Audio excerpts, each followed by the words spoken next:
আরে তোর কাছে তো সুযোগ আছে, তুই বড়লোকের ছেলে না, তুই নিজের পায়ে নিজে কিছু করতে পারবি, তোর বাপের দমে না। এটা তোর কাছে একটা অনেক বড় অপরচুনিটি যে তুই গরিব ঘরে জন্মেছিস।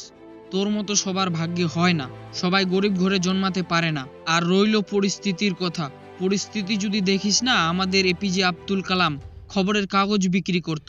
আমাদের ভারতের বর্তমান প্রধানমন্ত্রী নরেন্দ্র মোদী কি করত? রেল স্টেশনে চা বিক্রি করত। বিষয়টা হচ্ছে তোর নিজের উপর ডিপেন্ড করবে যে তুই কি চাস। তোর কাছে অপরচুনিটি আছে, সময় আছে, সব আছে, বাট তুই নিজেকে তৈরি করতে পারছিস না, তুই নিজেকে ঠিকমতো সময় দিতে পারছিস না। তোর তো কি লাগবে, তোর সোশ্যাল মিডিয়া, ফেসবুক, ইনস্টাগ্রাম, কার কোথায় কোন দিন কন্ট্রোভার্সি হচ্ছে ওগুলো দেখে চিল করব, এনজয় করব। আরে ওর তো ওই হয়ে গেল, ওই হয়ে গেল, এগুলা করে কিচ্ছু হবে না। আমি বলছি কিচ্ছু হবে না।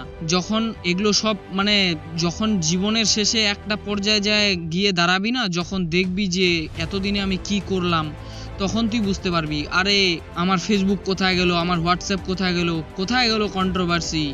এখন তো আমার টাকার দরকার, আমার কন্ট্রোভার্সি দেখে কি হচ্ছে, ইউটিউব ফেসবুক দেখে কি হচ্ছে। ওই জন্য বলি ভাই দেখ, সময় এখনই আছে, সময় কিন্তু চলে যাচ্ছে।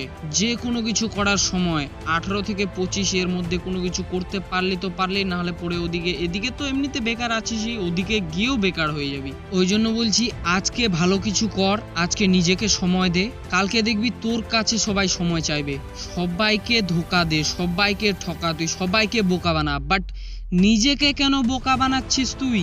তুই তো জানিস, তুই তো সব জানিস, তুই তোর মা বাবাকে ধোকা দে, তুই তোর মা বাবাকে বোকা বানা, তুই তোর পরিবারের লোকজনকে বোকা বানা, তুই তোর গ্রামের লোকজনকে বোকা, বাট নিজেকে কেন বোকা বানাচ্ছিস? তুই তো জানিস যে ফেসবুক, ইউটিউব, ইনস্টাগ্রাম এগুলাতে কোনো রিলস স্ক্রল করে কোনো কিছু হয় না।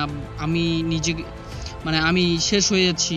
এই বিষয়টা সবসময় মাথায় রাখবি যে সবাইকে ধোকা দেবো, বাট নিজেকে কেন ধোকা দেবো? আমি ভবিষ্যতে গিয়ে কিছু করতে হবে তো।